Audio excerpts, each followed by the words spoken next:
Hello दोस्तों, आप सभी का आर सोनी एक्सपर्ट्स के यूट्यूब चैनल में स्वागत है। दोस्तों आज हम लोग 8.1 का क्वेश्चन पढ़ने वाले हैं। ठीक है, 8 प्रश्नावली 8.1 का, जिसमें एक नंबर क्वेश्चन है सरल अनुपात ज्ञात कीजिए। दोस्तों चैनल पर नए हैं तो चैनल को सब्सक्राइब कर बेल आइकन को प्रेस कर दीजिएगा, ताकि ये वीडियो सरल अनुपात को लेकर बहुत ही इंपॉर्टेंट और नॉलेजेबल होने वाला है। तो यहाँ पर अ नंबर क्वेश्चन है 14 मीटर का 7 मीटर 35 सेंटीमीटर से। ठीक है, तो चलिए सबसे पहले हम लोग और नंबर क्वेश्चन को यहाँ पर हल करते हैं। ठीक है, तो यहाँ पर 14 मीटर को हम लोग सबसे पहले क्या करेंगे, सेंटीमीटर में कन्वर्ट करेंगे। ठीक है, तो यहाँ पर 14 से जब मीटर से सेंटीमीटर में कन्वर्ट करते हैं तो 100 से गुना कर देंगे, तो ये हमारा क्या होगा 1400 सेंटीमीटर हो जाएगा। ठीक है, और हमारा क्या है 7 मीटर 35 सेंटीमीटर है। ठीक है, तो इसको हम लोग लिख लेंगे ना 735 सेंटीमीटर। ठीक है, 735 सेंटीमीटर, यानी 7 में हम लोगों ने 100 से गुना किया और 35 पहले से ही सेंटीमीटर में है। ठीक है, तो यहाँ पर हो गया 1400 और 735। अब हम लोग अनुपात निकालने के लिए सबसे पहले क्या करते हैं, तो 1400 भागा बटा 735। ठीक है, तो यहाँ पर हम लोग इसको कटा लेंगे तो हमें क्या प्राप्त होगा, तो सबसे पहले हम लोग इसे कटाएंगे, तो 40 में 35 से गुना करेंगे तो 1400 हो जाएगा, यानी 40 और 35 से और क्या करेंगे इसमें भी 35 से हम लोग भागा देंगे तो क्या प्राप्त होगा हम लोगों को 21। ठीक है, तो 21 में 35 से गुना करेंगे तो क्या प्राप्त होगा 735, यानी 40:21। ठीक है, हमारा आंसर फाइनली होगा 40:21। अब चलिए हम लोग सेकेंड नंबर क्वेश्चन है 3 रुपया का 80 पैसा से, जो कि ब नंबर क्वेश्चन है। ठीक है, 3 रुपया का, तो 3 रुपया को सबसे पहले हम लोग क्या करेंगे, पैसा में कन्वर्ट करेंगे, यानी यहाँ पर रुपया में दिया गया है, इसको हम लोग पैसा में कन्वर्ट करेंगे, तो यानी 100 से गुना करेंगे तो क्या होगा 300 पैसा हो जाएगा। ठीक है, 300 पैसा हो जाएगा। अब इसके बाद दिया है 80 पैसा, 80 पैसा पहले से ही पैसा में है। ठीक है, तो हम लोग अब क्या करेंगे कि 300 भागा 80। ठीक है, 1 0 से 1 0 कट गया। ठीक है, अब हमारा क्या बचा 30/8। ठीक है, तो इसको हम लोग क्या काटेंगे 15 दूना 30 और 4 दूना 8। ठीक है, 4 दूना 8, तो अब हमारा क्या होगा 15:4। ठीक है, इसका आंसर क्या होगा 15:4। इसी के जैसा स नंबर भी क्वेश्चन बनेगा। ठीक है, 150 किलोग्राम का 210 किलोग्राम से, यानी 150 किलोग्राम से, यानी केजी इसको लिख लेते हैं, और यहाँ पर 210 केजी। ठीक है, तो इसमें हम लोगों को कुछ बदलाव करने की ज़रूरत नहीं है। ठीक है, यहाँ पर 150 केजी है और 210 केजी है। ठीक है, तो इसको हम लोग सिंपली ऐसे ही कटा सकते हैं, 150 भागा 210। ठीक है, अब चलिए इसको हम लोग कैसे कटाएंगे, तो सबसे पहले 0 0 कटा लेंगे, 5 3 15 और 7 3 21, यानी इसका अनुपात क्या होगा 5:7। इसका अनुपात होगा 5:7। अब चलिए 2 नंबर क्वेश्चन, 2 नंबर क्वेश्चन है 2 घंटे का 50 मिनट से, यानी 2 घंटे को हम लोग सबसे पहले मिनट में कन्वर्ट करेंगे, तो 2 घंटे गुने 60, 1 घंटा मतलब 60 मिनट होता है, तो 60 से गुना करेंगे तो 120 मिनट, और हमको क्या दिया गया है 50 मिनट। ठीक है, और 50 मिनट सेकेंड में। ठीक है, तो यहाँ पर हम लोग 120/50। ठीक है, 0 से 0 कट गया। अब 5 और 12 नहीं कटेगा तो हम लोग लिख लेंगे 12:5। हमारा आंसर क्या होगा 12:5, यानी 1 नंबर कंप्लीट हमारा यहाँ पर हो चुका। अब चलिए 2 नंबर को देखते हैं। अब चलिए हम लोग 2 नंबर क्वेश्चन को देखेंगे, निम्नलिखित अनुपातों को प्रतिशत में परिवर्तित कीजिए। ठीक है, यहाँ पर कुछ क्वेश्चंस दिए गए हैं अनुपात में, जो है इसको हम लोगों को क्या करना है प्रतिशत में कन्वर्ट करना है। ठीक है, तो यहाँ पर सबसे पहला क्वेश्चन है 3:25। ठीक है, 3:25। अब इसको हम लोग सबसे पहले भिन्न में कन्वर्ट करेंगे, यानी 3/25, और जब हम लोग प्रतिशत में चेंज करते हैं तो क्या करेंगे 100 से गुणा कर देंगे सिंपली। तो यहाँ पर 25 चौका 100 और 4 3 12, यानी 12%। हमारा जो आंसर होगा 12% फाइनली। अब चलिए इसके साथ सेकेंड नंबर क्वेश्चन है 16:25। इसको भी वैसे ही हम लोग चेंज करेंगे। ठीक है, गुने 100, 25 चौका 100 और 16 में 4 से गुना करेंगे तो क्या आएगा 16 चौका 64, ठीक है, प्रतिशत हो गया, ये भी कंप्लीट।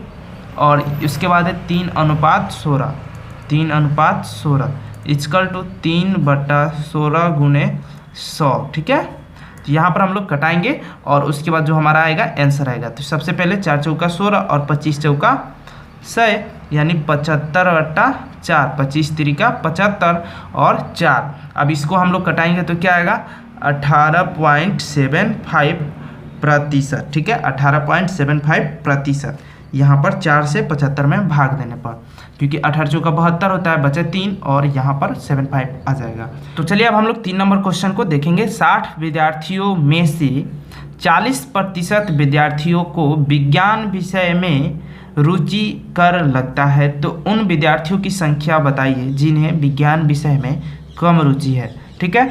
यानी 100 में से 40% विद्यार्थी विज्ञान विषय में रुचि रखते हैं। तो यहाँ पर सबसे पहले हम लोग लिख लेंगे विज्ञान विषय में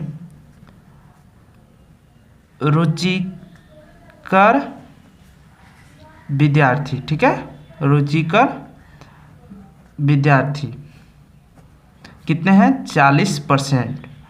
तो यहाँ पर कितने प्रतिशत छात्र अभी यानी कितने प्रतिशत विद्यार्थी अर्थात विज्ञान में रुचि नहीं रख रहे हैं, ठीक है, अर्थात विज्ञान विषय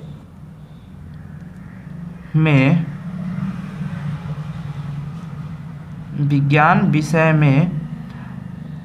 रुचि नहीं रखने वाले छात्र, नहीं रखने वाले छात्र, ठीक है। तो वो कितने प्रतिशत हो जाएंगे 100 में से 40% विज्ञान विषय में रुचि रख रहे हैं। तो यहाँ पर कितने प्रतिशत विज्ञान विषय में रुचि नहीं रख रहे हैं 60%, ठीक है। क्लियर हो गया यहाँ तक। अब चलिए हम लोगों को क्वेश्चन में क्या कह रहा है कि बताइए जिन्हें विज्ञान विषय में कम रुचि है, उन्हीं का संख्या हम लोग ज्ञात करने वाले हैं। तो यहाँ पर हम लोग लिखेंगे विज्ञान में रुचि नहीं रखने वाले छात्रों की संख्या,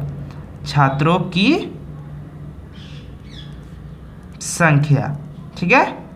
चलिए यहाँ पर छात्र लिखिए या फिर विद्यार्थी लिखिए, सेम वही कंडीशन है, स्टूडेंट्स भी लिख सकते हैं इंग्लिश में। चलिए अब हम लोगों को क्या करना है 60 हमारा जो है विद्यार्थी हैं जिसमें से 60% लोग क्या कर रहे हैं विज्ञान विषय में रुचि नहीं रख रहे हैं, ठीक है।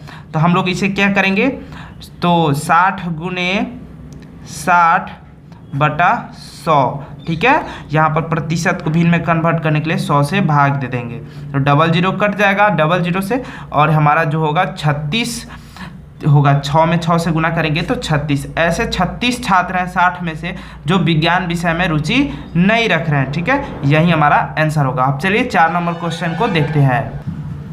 4 नंबर क्वेश्चन कह रहा है किसी परीक्षा में उत्तीर्ण होने के लिए एक परीक्षार्थी को पूर्णांक के 33% अंक प्राप्त करने हैं, उसे 225 अंक मिले जो कि 33% से 6 अंक कम थे। अब बताइए परीक्षा में पूर्णांक क्या था, ठीक है। यानी परीक्षा में कुल कितने मार्क्स के हो रहे थे जिसमें पूर्णांक क्या था कि हम लोग 33% भी लाए तो उसमें 6 अंक कम था जब 225 आया, ठीक है। तो यहाँ पर सबसे पहले हम लोग क्या लिख देंगे कि हम लोग पूर्णांक यानी x मानेंगे, माना कि कुल संख्या यानी पूर्णांक हम लोगों को मालूम नहीं है तो इसको हम लोग मानकर बनाएंगे, माना कि कुल अंक इक्वल टू x, ठीक है। ये हम लोगों को मालूम नहीं था तो इसे हम लोग क्या मानेंगे x मान लेंगे। अब चलिए हम लोग x का कितना लाना था 33% जब हम लोग परीक्षा में उत्तीर्ण होने के लिए, ठीक है। तो 33% लाना था जिसमें हम लोग 225 लाए थे, ठीक है। कितना लाए थे 225, और यहाँ पर 6 अंक हम लोगों का जिसमें भी कम था 33% में, तो वो इसमें हम लोग ऐड कर लेंगे, ठीक है। तब हमारा क्या हो जाएगा, 33% हो जाएगा इक्वल टू। अब चलिए यहाँ पर ये हो गया, तो अब चलिए यहाँ पर x गुने x का है तो x गुने 33/100, इसको हम लोग भिन्न में चेंज कर लेंगे, प्रतिशत को हटा देंगे, ठीक है। तो अब चलिए यहाँ पर 225 और 6 को जोड़ लेंगे, ठीक है। तो क्या आएगा 231, ठीक है। अब चलिए हम लोग आगे की प्रोसेस करते हैं, इक्वल टू, ठीक है, x इक्वल टू यहाँ पर 231 हो गया, ठीक है, 231। अब यहाँ पर देखिए 100 क्या है, भागा में है, इधर आएगा तो क्या होगा, गुना में हो जाएगा, ठीक है। और यहाँ पर 33 गुना में है, इधर आएगा तो क्या होगा, इक्वल टू के इस साइड, तो ये भागा में हो जाएगा, ठीक है, भागा हो जाएगा। अब चलिए इसको हम लोग कटाते हैं, ठीक है। तो क्या आएगा हमारा x इक्वल टू, तो सबसे पहले हम लोग 33 के 231 में भाग देंगे तो 7 बार में ये हमारा कट जाएगा, ठीक है। और 7 में हम लोग 100 से गुना करेंगे तो क्या आएगा, 700 आएगा, ठीक है। क्या आएगा 700, यानी x इक्वल टू 700, यानी कुल पूर्णांक कितना था, 700 था, ठीक है। कुल पूर्णांक 700 था, हमारा आंसर होगा 700, ठीक है। चलिए 5 नंबर क्वेश्चन कह रहा है, रहीम अपना निवास स्थान 8 बजे सुबह छोड़ देता है और उसी दिन शाम 4 बजे अपने घर लौट आता है, तो 24 घंटे का कितना प्रतिशत वह अपने निवास स्थान पर व्यतीत करता है, ठीक है। तो यहाँ पर बाहर बिताया गया कुल समय कितना हो रहा है, बाहर बिताया कुल समय कितना हो रहा है, सुबह 8 बजे से जाता है और शाम को 4 बजे आता है, यानी कुल मिलाकर 8 घंटे वो बाहर रहता है, ठीक है, बाहर रहता है। तो निवास स्थान यानी निवास स्थान पर वह कितने समय रहता है, निवास स्थान पर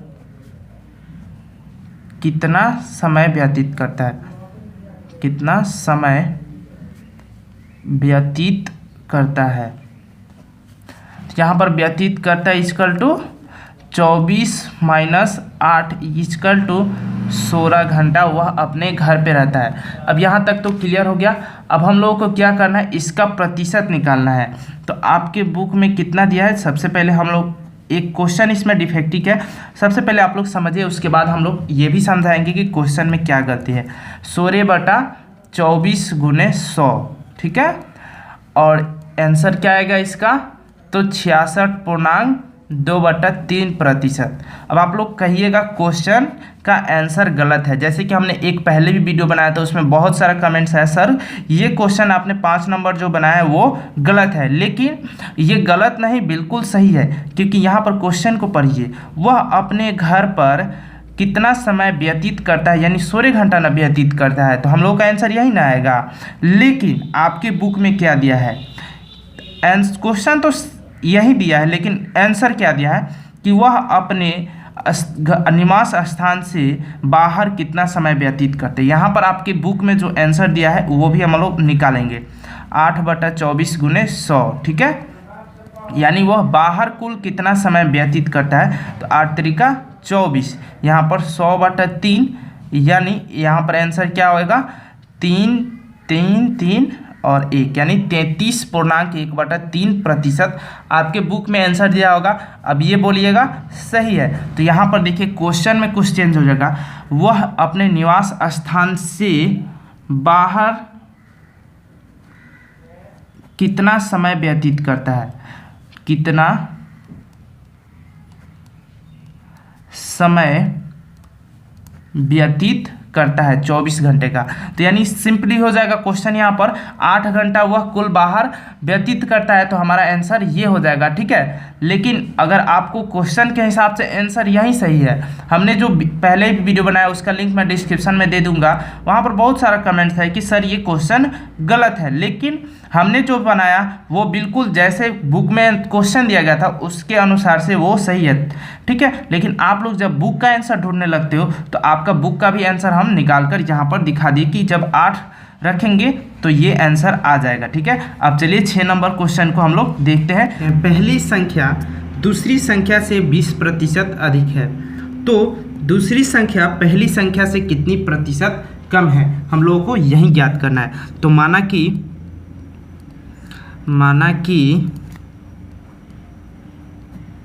हम लोग क्या मानेंगे, पहली संख्या, ठीक है, या दूसरी संख्या। चलिए दूसरी संख्या ही मान लेते हम 100, दूसरी संख्या इजकल टू 100, ठीक है। तो पहली संख्या क्या है, तो पहली संख्या इजकल टू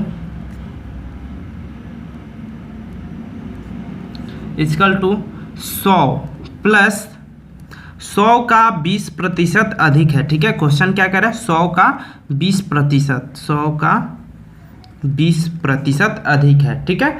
यहाँ पर हम लोग प्रतिशत ज्ञात कर लेंगे, 100 प्लस 100 गुने 20/100, डबल जीरो कट गया, यहाँ पर 100 में 20 जुड़ जाएगा तो क्या आएगा हमारा 120 आएगा, ठीक है।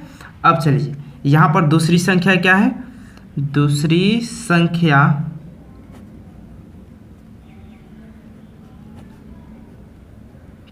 पहली संख्या से कम है, ठीक है।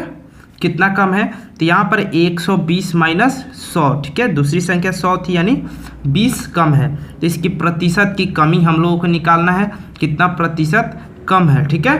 तो यहाँ पर क्या होगा, 20/120 गुने 100, ठीक है। 1 0 से 1 0 कट गया, ठीक है। और यहाँ पर क्या बचा हमारा 200/12, ठीक है। अब हम लोग इसे कटाएंगे तो क्या आएगा हमारा 3 चौका 12, और यहाँ पर क्या होगा 50 चौका 200, ठीक है, 5 चौका 20, ठीक है।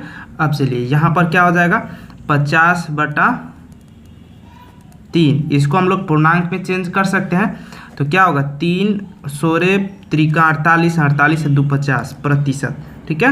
यानी 16.2/3% हमारा आंसर होगा, ठीक है। क्लियर, यहाँ से समझ में आ गया। अगर आपको इस वीडियो में कहीं भी कोई डाउट्स हो तो हमें कमेंट्स करके पूछ सकते हैं।